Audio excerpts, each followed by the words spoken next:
and welcome to Nug and Cymek review DC Comics, the New 52, where every week Nug and I review every single one of the new DC titles. I'm Andrew Cymek. And I'm Nug, and this is our Halloween week reviews. We're coming up on Halloween, so I thought I'd dress up a little bit. I didn't get the memo to dress up, so... Come on, man. I don't know.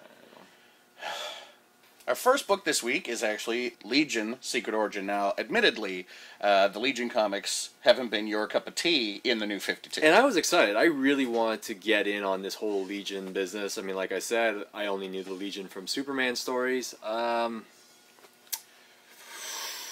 It's one of those... It's much like Supergirl and Blue Beetle. For me, this is an origin that I know quite well, that I don't need retold again. But here it is, and I think they're trying to bring everybody into it, because Phantom Girl and Brainiac 5 certainly weren't in the origin that I know. So we had Legion Lost. Yep. And then we had Legion of Superheroes. Yep. Now, Legion Lost, I was curious as to why they released the book first. Right. And then Legion of Superheroes, I was still waiting for answers on who these characters are. And now they're going to release... The origin book. The origin book. And I still have no idea who these characters are. I admit that I think it's unnecessary to have this many Legion books. I think one would have been fine with everybody in it. Yeah. But splitting up the team and making it harder to learn who people are, and then also putting out an origin book on top of that is even harder. I just... You know, there's so many characters... And yet no time in this Secret Origin is really spent on developing the characters. Well, and no time is spent in the other comics developing the characters. Right. I'm sure if you're a Legion fan going in, you're like, oh, great, I know everything that's going on. Yeah, which I am, and I do know everything that's going on, but I still think this is unnecessary. Well, there you go. Another Legion book. We find it unnecessary, but here we go. Here we go. Next up is Justice League Dark, a great first issue. Yeah. And continuing, not so much. I thought last issue was the last issue was gathering the team, right? You know, or what will be the team. And now it looks like Madame Xanadu is rushing them together. Yeah, to combat this unknown threat of a future apocalypse. Yeah, which we get a lot in this week's book. There is a lot. There is a future apocalypse in every book. I mean, talk about hyperbole. Can all of them be the same future apocalypse? I don't think so. I don't think so either. That would be great if somehow they managed to tie it all together like that. Somehow I don't think so. My problem with Justice League Dark #1 was that I didn't want to see Superman and Batman and the Justice League. I wanted to see Justice League Dark. Well, here they are. There is no Superman or Batman, and it's no great. sign of the main eventers. It's much better that way. It's cleaner. I actually, they do a little bit with Deadman and Dawn. Deadman is much more of a jerk in this book than in his own book, which I find fine. It's okay to have. Well, it is dark. It is dark, and you got to ask yourself, if you're a ghost that jumps into other people's bodies and you want to make love to your girlfriend, how is that going to happen? And could that be a dilemma? It probably will be, unless you enter her. Oh, see, now it's going to sound dirty no matter what I say. I'm going to stop right there. It's a great book. Justice League Dark is an excellent, excellent book. And I think it's getting better. Next up, The Savage Hawkman. Last month we read this with George, owner of the Snail. Yeah, he's a huge Hawkman fan. Huge Hawkman fan, and I have to sadly disagree with his love of the first book. I did not love the first book, and the second book, right in the same path. I did not like this book. Yeah, the first couple books we read, Hawkman was one of them. It was a rough start. It was Legion, it was Hawkman. I didn't like the first book either. What I look for in these different superheroes are actually different characters. I don't want your basic strong male, bad guy comes, I hit bad guy with hammer. Right. You know, I mean, I want to see what makes him different. And aside from the costume, which they now call a symbiote, like I guess... Like Blue Beetle. Like Blue Beetle. For you, what made Hawkman different before? What made Hawkman different before was that he had so many past lives. I bought into the whole origin of Hawkman, the whole past lives thing, and the whole nth metal being not a part of him, but a tool that he used. And now they've changed that and put it inside him, and they've turned it into almost a living thing. And it's not my cup of tea. you know, for all the troubled past that Hawkman has, origin-wise, I really enjoyed. But I gotta ask, getting into Brightest Day. I liked him in Brightest Day. I thought he was great in Brightest Day, and I gotta ask, what is it the fact that they've decided to put the nth metal inside him that's so bad, or is it because stuff's just happening with no rhyme or reason as to the kind of story that needs to be told? That's a tough call. We can only know that after the arc's done. I mean, I guess, but I just find, okay, so they introduce a new bad guy. He was there, but then he's that crazy bad guy's being controlled by something else. And my problem with last week was a very strong week. My problem with this week has been a lot of the books have stuff happening with no, I mean, at least right now, it could be too early to tell, but especially with Hawkman, I don't see that I don't want to say there's no plan to it, but I just find it's stuff happening. I don't know who the character is. You're introducing more characters without fully, developing Hawkman himself. What you were saying with all the past lives, you make Hawkman a book about archaeology and past lives, and I'm there. I got you. It's simple. It's done. We don't need another brooding male who's got powers coming out of him to beat up on bad guys, and that's it. Andrew's looking for in the New 52 for characters to be different. Right. This is the perfect time for that. Which is why he loves the new Superman so much. Right? Up next, New Guardians. Green Lantern, New Guardians. The third of the Green Lantern books. Green Lantern, Red Lantern. Oh, fourth, because there's Green Lantern Corps, Red Lanterns, and New Guardians. Right. We thought the first book was a little iffy. We were lanterned out. I think when we read a Green Lantern book, and I think that we both want to look at what the characters, how they're going to deal with, certain situations and using the ring as a tool. We don't like stories that the ring is almost like the character. Yeah, in this book, Kyle Rayner is nothing more than a jewelry box. Really? He's a ring stand. All the rings come to him, and eventually they all go on, and he becomes... What, though? Like, every color, he looks kind of like a black lantern, but also like a white lantern, but also has the symbols of all the things on him. Yeah. It's very strange. At least we get some dialogue from the other characters. Yeah. The Indigo guy, Monk, is actually speaking, and not just saying knock, collect, and all that. Fatality is the Star Sapphire in this, which is interesting because her and Kyle have a past. Yeah. No sign of the Orange Lantern, whatever Orange Lantern it will be, but at least one of them says, well, that's interesting because we know there's only one ring, and if this ring's here, then he's dead. Yeah. But there's no sign of that yet. Yeah, I mean, there's a little bit of tidbits where it's like, oh, okay, it could be interesting. Here's my thing. When Johns introduced all the different lanterns, I was really worried that stories like this were around the corner. Yeah, and they where it's are. like you're using all the rings as a crutch to tell the story.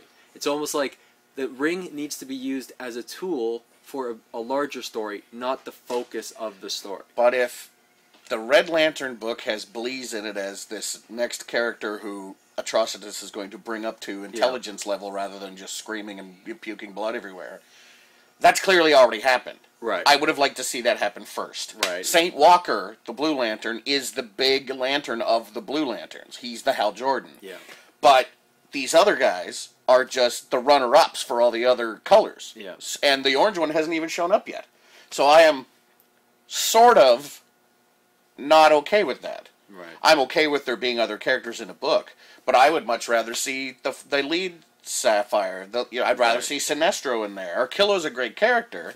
And I could just do with an actual comic book that has a story that is not put all the rings on one person and let's see what happens. I mean, I don't know, let's... And for my money, Kyle Rayner is the Will Wheaton of the Green Lantern universe.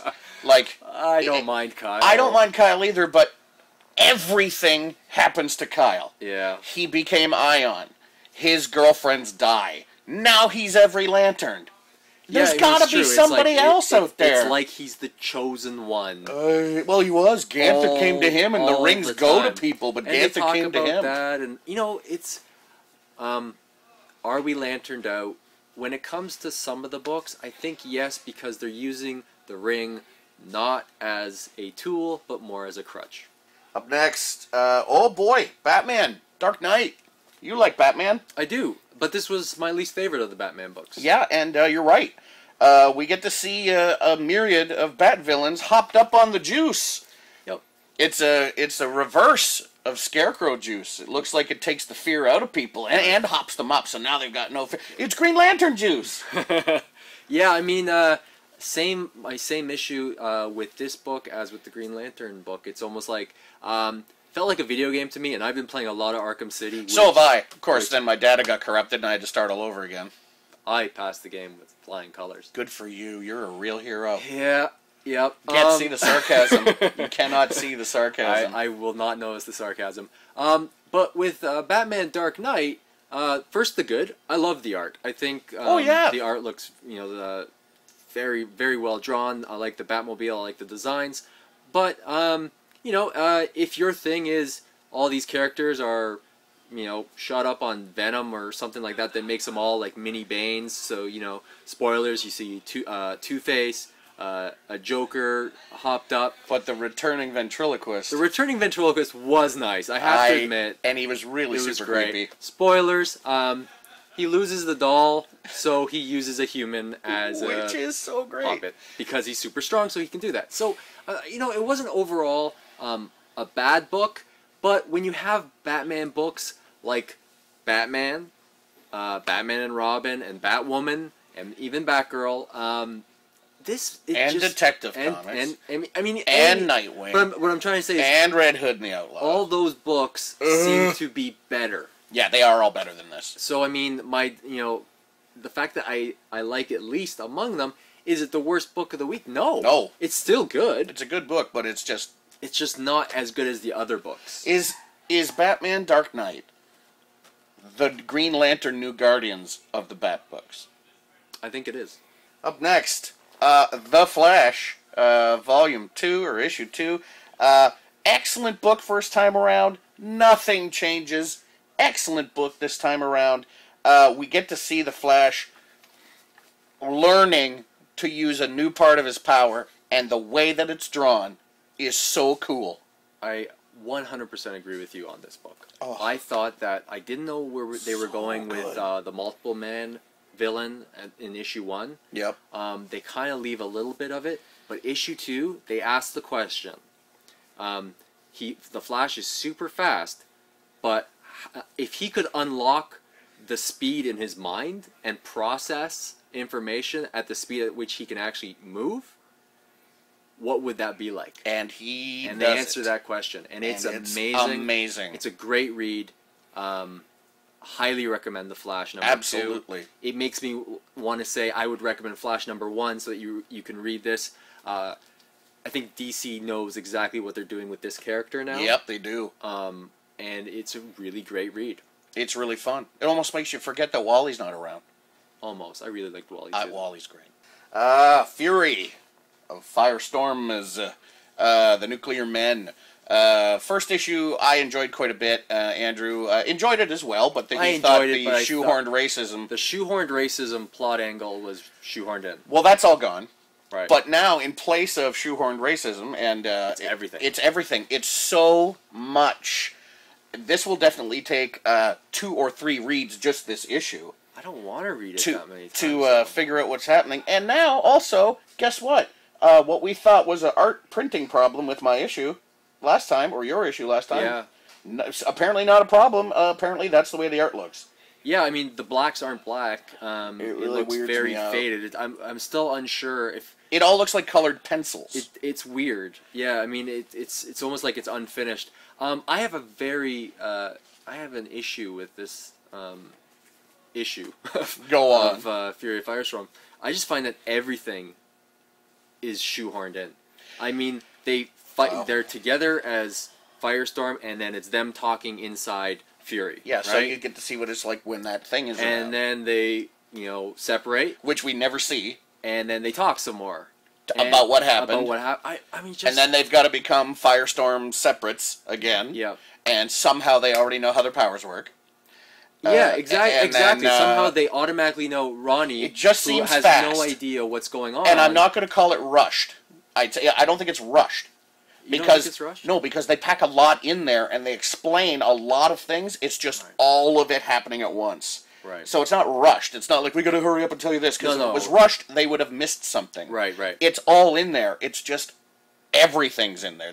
The whole thing is in there. I didn't think it was a good balance. I thought that for the first time, the storytelling of this issue was just all over the map, and I didn't.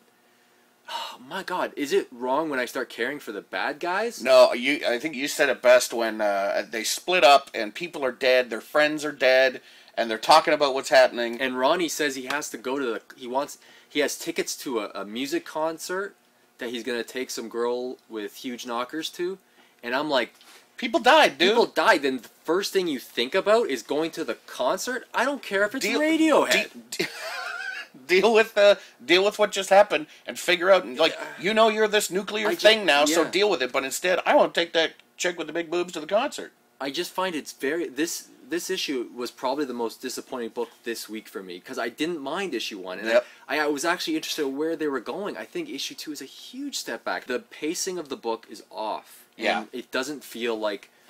It's a mishmash. It's almost like you've got two firestorms and you're throwing them together, and they're trying to piece together into Fury. And I almost find that the whole book is like that. Let's grab this. Let's grab this. Let's grab this, and let's throw it together. And let's put bits about finding the God particle in the atom. Let's find this about racism and put this in. Let's find this about the apocalypse and put this in, and this Armageddon. And you're throwing all this stuff in, and it's not cohesive. And yet, with all the stuff that is jammed into the book, no mention of the coolest part of the last book, which was all the firestorms all over the world. Yeah, and no mention. It's curious. I am curious to see what number 3 is like. Yep. Because I like number 1. I didn't like number 2.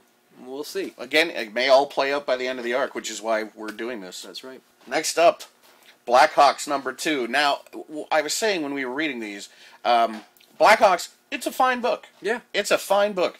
But every time we get to this, and I say every time because last month, now twice, we get to this, and I read it last month, and then when we were like, okay, we got to remember what ones we're reviewing, and then I reach into the pile and I go, oh yeah, BlackHawks.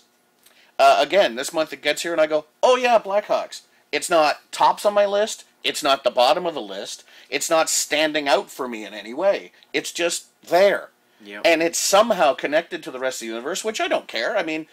Don't connect it. I understand that some of these books can exist on their own, but this book, it exists. Yeah, one thing that I love about these books, I was talking to you about it, was the amount of covert government agencies. There are, so we got the BlackHawks, Shade, Stormwatch, Nowhere, Cadmus, Checkmate. There's Star Labs. Are we going to count Star Labs? So let's now include Justice League. Justice League Dark. Justice League International. The UN still exists. Which is international. Right. So that's 10 covert or overt operating, functioning bodies of superheroes. Yeah. That's one of the problems when you have books that all tie in together, is that when you actually start going through all these agencies, that's a lot of money. Especially in an economic downturn. And who's funding all this? Who is funding all this? With BlackHawks, I actually don't mind the story. No.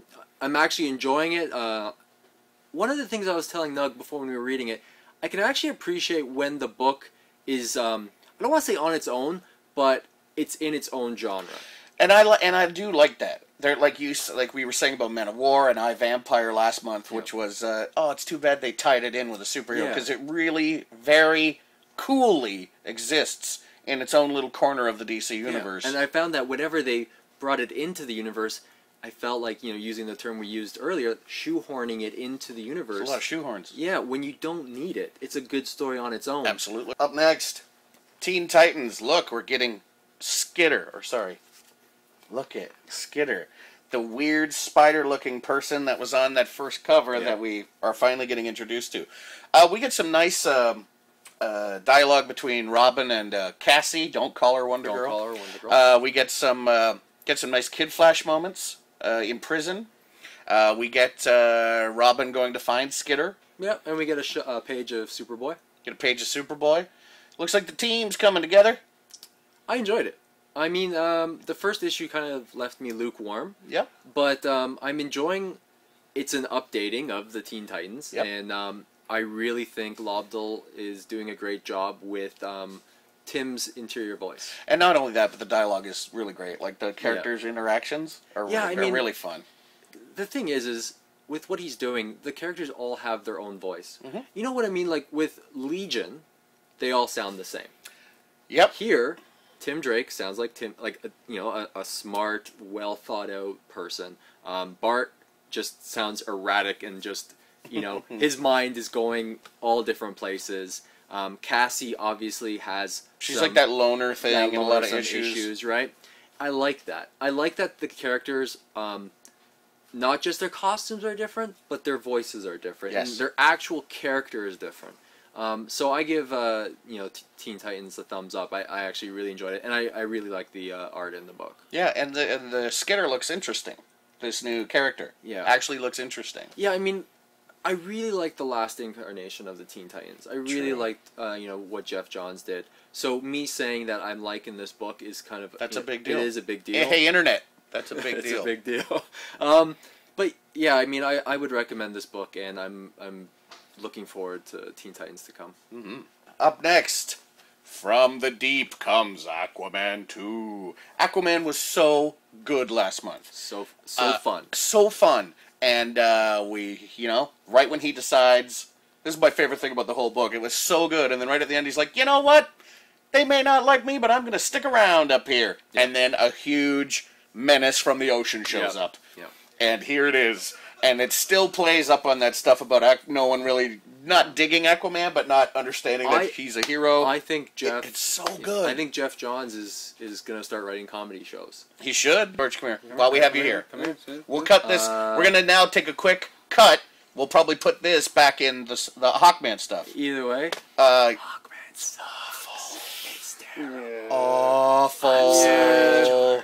Awful. I'm sorry, buddy. Yeah. I really like Hawkman, too. I don't understand why they did it. Why does he have to have, why does...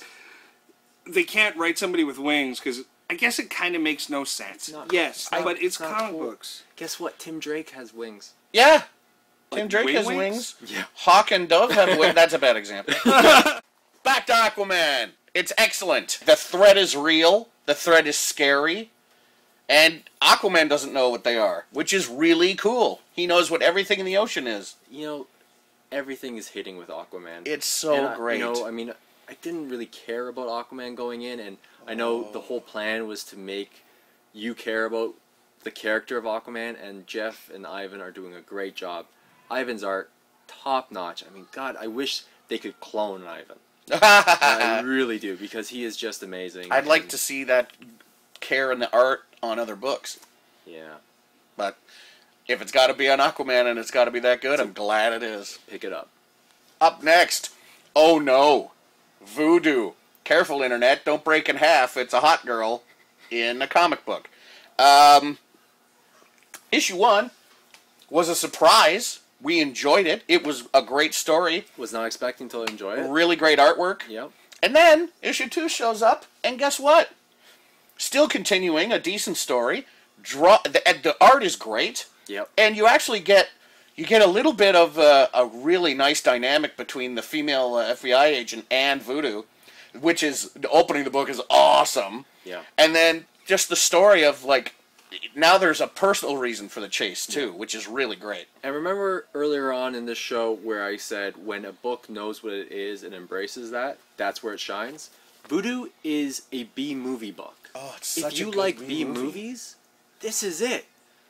So it's a great book until I am now worried. Oh. The Chosen One, Kyle Rayner, no, shows up in the last panel of the book. Well, now, admittedly, granted it's Kyle, but admittedly, she is an alien. There's an alien on the Earth. Let's get a Green Lantern in because he's got alien origins. Should I get the shoehorn out? It's unnecessary. It's unnecessary. But I understand. I can see from a story point of view, for as far as the universe goes, why a Green Lantern is showing up. Do I like it? No. Do I like that it's Kyle? Even less. But I don't mind Kyle as a character. I'm just saying, I think that Voodoo was doing such a good job without actually acknowledging the fact that it exists in the same universe. Yes. Keep going with that whole B-movie feel. It's fine. That's what, like, when you read every single book that comes out, what you want to look for is books that feel different. But the problem is when you read every single book, you start to see similarities and you start to see these connections. And while I understand it's cool to have a crossover now and then, it looks like every single one of the 52 are going to have a crossover with another one of the 52. Yeah. And while fun for something like Omak and Frankenstein, I get it. That's Sounds natural. great. Those stories are kind of shooting towards each other anyway. Yeah. But Animal Man and Swamp Thing, that makes sense. But Green Lantern and Voodoo, no thanks. Green Lantern, Voodoo, I, Vampire, and anything. Yeah. Any I superhero. don't. I don't want that to happen. No, I mean, it's almost like I don't want them to forsake a good story To stick a hero in there when Right. they don't belong. Right. Tell the story and then put them in the world, if that makes sense. I mean, Let's get that first arc out of the way so we can see what this world is, and then maybe let's throw in something. so for me, Voodoo is definitely, it's a pickup. Absolutely I actually a enjoy pickup. it. It's a great book. As a B-movie book. If Yeah. you like B-movies, you're going to love this. It reminds me of Species. I don't know if you guys have seen Species, the Natasha Henstridge movie. Careful, Very there was a naked girl in that. Yeah, you might not like that internet. Not like that. Up next, I, Vampire. A book that we were not looking forward to, surprised the hell out of us last month. Oh, we bashed this book so bad before we read it. And what's interesting to me about this cover, here she is, way more clothed than she is in the book. Yep. Careful, internet, naked girl in this book. Naked vampire girl. Guess what? Another great book. Another great book. I was saying I really like the art in this book. It's dark and creepy. Dark, it's creepy. I actually like that this apocalypse seems centralized. Yes. Again, one of the problems in issue number 1 where they were talking about superheroes existing, with all those government agencies, they didn't see this. No, they missed it. They missed this whole huge vampire apocalypse coming. Totally missed it. Totally missed it with all those agencies. They never found out. This is the issue when you have every book connecting. Yeah. Right? I, Vampire number 2 is a great book. It's a solid book, man. It's a great read. If you remove it from that universe, I find it even better. The first book centered on the main guy, Andrew. Yeah. Andrew. Yeah. Well, you know, Andrew. Yeah. Is it you? We have a club. So the first book centers on Andrew and his thoughts going up against the vampire he created, kind of the father of them all, it sounds like. This issue, you get inside Mary's head, who calls herself Mary, Queen of Blood. She's decided, let's go public. And I love Mary's voice in this. Her voice is so cool. It's great. And the artwork's suitably creepy. They have their last night together, and this is goodbye. We're never going to be friends again after this. And it's really evident that this is the turning point. This is the beginning of the book, is the turning point in their relationship, and it's kind of great. And spoilers, Mary has a plan where when you just kill an enemy, it's over. But by letting an enemy survive and allowing other people to get angry at that enemy, it allows for a recruitment of an even larger army. So she can show the rest of the vampires that Andrew is such a traitor. I am so impressed with I, Vampire, especially because I was not looking forward to it. Yeah. I feel that vampires have been overdone, but this book is a great read. It is such a great book. All right, up next, Superman, Andrew's favorite character. Superman loves the changes, loves all the different things they're doing with Superman. I know how much you love it because you talk about it all the time. So this book, coming off the heels of a book that we enjoyed the newspaper article storytelling near the end of the book. None of that in this book. None of that in this. The other thing we enjoyed, or that I enjoyed at least, I liked him as Clark. The stuff we saw of him as Clark last issue, I enjoyed. Yeah. Here, not only is Superman not enjoyable to listen to watch, to read, Clark is unbearable as a mopey stalker of Lois. I am glad that you finally, I mean, not finally see it my way. It's just, No, but it's true. He's such a mope, and then he sits in his apartment in the same building. Okay, I gotta ask you guys this, right? So he lives in the same building as Lois. Yes. Right? Now, he talks about his super hearing. And how he can't earlier, help but hear everything. And he hears everything, right? So Superman is going to be in the same apartment building with his love interest banging some other guy a couple floors up, and he's gonna listen to it like a weirdo creep. Is that making Superman accessible? Yeah, it totally is. He's just like us, the way we all live in the same apartment building as our exes and listen to them have sex. Oh God, really? I shouldn't have said that I do that. Oh no. Yeah, I mean, I liked Superman #1, even though I didn't like Superman. You know, if you catch my meaning with that, I didn't like the change of the character, but I was willing to go on the ride. There's just a lot of issues that I have with this version of Superman now. Logistical reasons. Let's go. First off, the most obvious is, in the previous incarnations of Superman, Clark actually acted differently. Yeah. So, I mean, you can kind of guess. It wasn't just comb my hair, put glasses on, and I'm Superman now, but I'm in a suit, so you don't know I'm him. He acted differently. He was clumsy. He was nerdish. He was, you know, meek. Yeah, I mean, I think that was Let's say mild-mannered. Mild-mannered reporter is gone. Now he's kind of a dick. And he's just moody all the time. Yeah. Kind of like how Superman is. Yeah. Moody. You're not different. I mean, they made fun of this in the Green Lantern movie, which, you know, I thought was great, where, you know, Carol knows automatically that it's Hal. Yeah. You know, even though he's wearing a mask, there isn't enough character change between Clark Kent and Superman that you know, Lois wouldn't know. She would obviously know. Of course. So I mean, that was my first issue, which I thought was very obvious, was that Clark, you know, he doesn't have to be bumbling and stumbling, but he's not mild-mannered, and he's definitely not a different character. Right. Second thing, again, I'm going to say this with the costume. How is he going to hide it under a shirt to do this?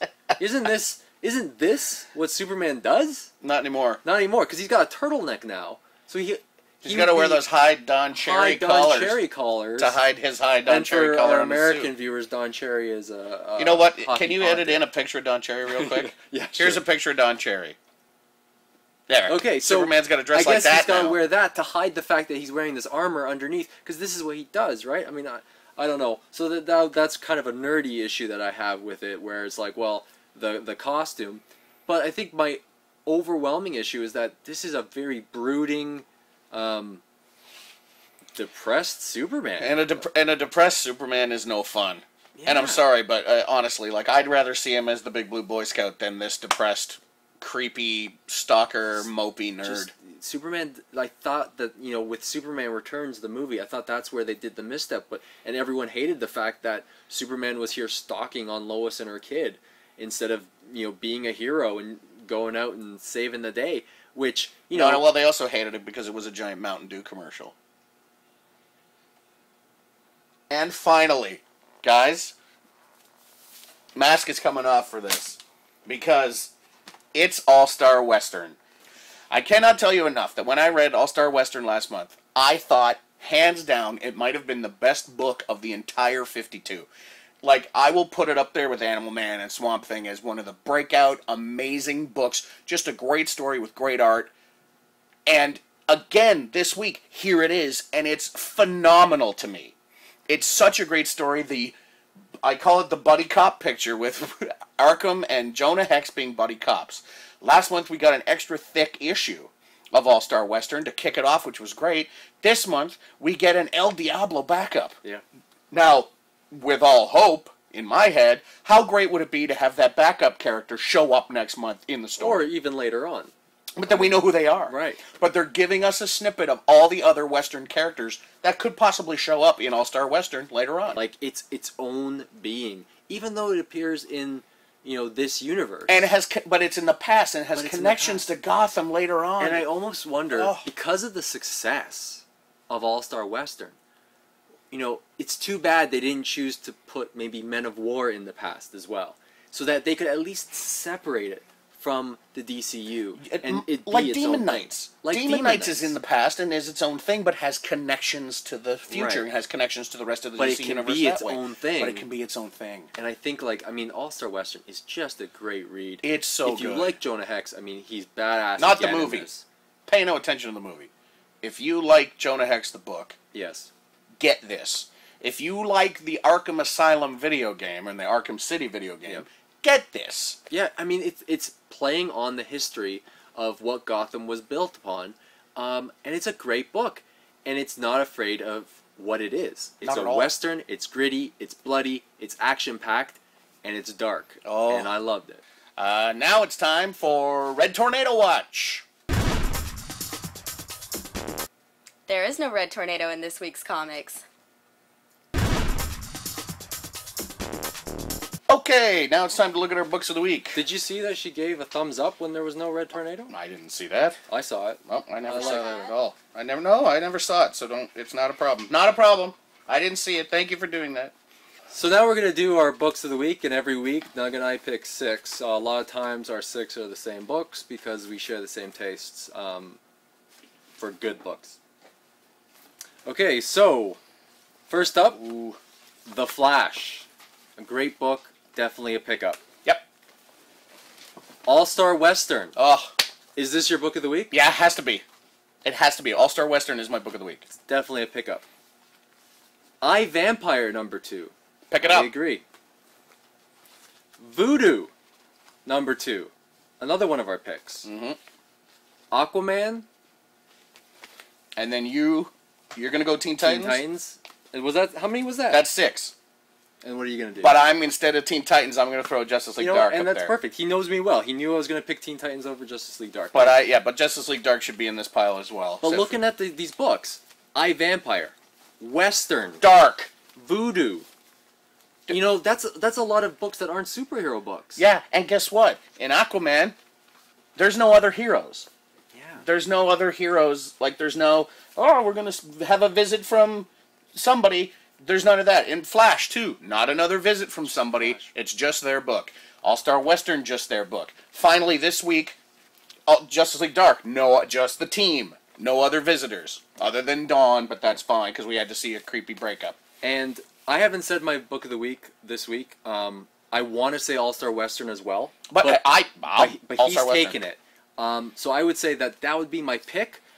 But I will go with The Flash #2. Yep, good choice. You can't lose with The Flash #2. Not at all. It's a great book. Aquaman #2 is also good. Oh, so good. But So you're good. probably already picking up Aquaman, so I recommend The Flash. Give The Flash a shot this week. So thanks again for watching. Thanks to the Silver Snail for letting us do this. Thanks for your comments on our YouTube channel. You can check us out on iTunes. We'll soon be on the Silver Snail's brand new website. Keep watching, keep reading comics. Go to the Snail, tell them we sent you, and be rushed out because we are really weird people.